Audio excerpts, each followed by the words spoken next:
Аяц хөгч маш бэлэггүй манай улсад ирээд 10 орчим хонж байна. Тэрээр 3 дахь удаага Монголд ирж байгаа бөгөөд энэ удаа 12 дуутай ирж нийтийн дуучид болоод дуу бичлэгийн студиудтай хамтран ажиллаж байгаамаа. Өмнө нь Төвд хятад өвөр Монголын алдартай дуучдаар дуулуулсан зарим дуу нь амжилттай болсон учраас Монгол дуучдаар дуулуулахар шийдсэн байна. Ингэж өөр улсын уран бүтээлчдтэй хамтарснаар зөвхөн нэг дуу дуулаад өнгөрөхөс манай уран бүтээлчид өвөр Монголд очиж тоглолт хийх зэргээр зах зээл тэлж байгаамаа. Маш удалгүй өнгөрсөн хугацаанд 100 орчим дууг Монголын уран бүтээлчдээр дуулуулсан байна. Түүний тэргүүлж байгаа Аршин аймгийн дуу хөгжмийн утга зохиолын нийгэмлэг тариалагддаг уран бүтээлчид манай улсын дуучид болоод дууны найруулга, бичлэгийн студиудад сэргэл хангалуун байдаг байна.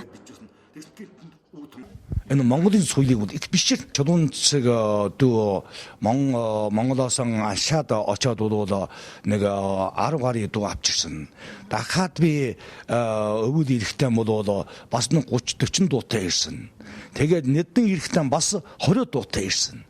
Сайхан хөгжиж байгаа ийм сайхан оронд ирч Монгол оронд ирч одоо нэртэй алдартай хүмүүсээр дугаан дуулууд миний энэ өчигхэн бүтэд өргөн олон Монголын ард түмэнд дэлхийн ард түмэнд мэдрэгдэх болов ард түмнээ басгаж явах болов гэж ингэж бодсноос ингэж ирсэн юм аа. Одоо манай уран бүтээлчдэд дуучдад одоо студиуд ч гэсэн зөндөө одоо хөрөнгө оруулалт болж байгаа юм. Тэгээ одоо нэг уран бүтээлийг ингээл дуулахар чинь тэр Алшаад ч гэсэн бидний дуу түгээл тийм ээ.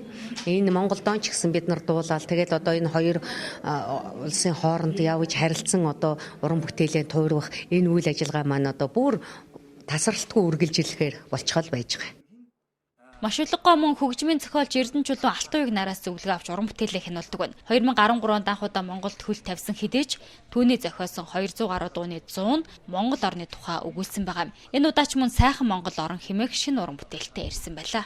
Үндэстэн хайрлаж энэ шүлгийг бичсэн. Би танд уншаад өгөх та унших уу? За. Баян Монголын сайхан орон Дэлгэрмаа дүүмэн дуусан их сайхан дуусан. Эдэн Чингисийн дүр шиг сүндрэлсэн эдний сантай уул хайрхан минь. Энэл дээжин сүү шиг ундарсан эмийн шидтэй агшам булгууд минь. Сайхан Монголын баян орондон саарын дээжтэй баян амьдарцгаая. Баян Монголын сайхан орондон баярын наадамтай сайхан жаргацгаая. 12 настайдаа эцэг гэхээсээ өнчирч хоцорсон маш үлэг 1960-ад оны үед өвөр Монголд хуучин монгол бичгээр хэвлэгдэн худалдаалагдж байсан Сэнгэ агсны уран бүтээлүүдийг малын бэлчээр уншиж өсчээ. Энэ л түүнийг утга зохиол урлагт дурлуулж уг гарласан Монгол орны тухай төсөөллийг бий болгожээ. Өвөр монголчууд ер нь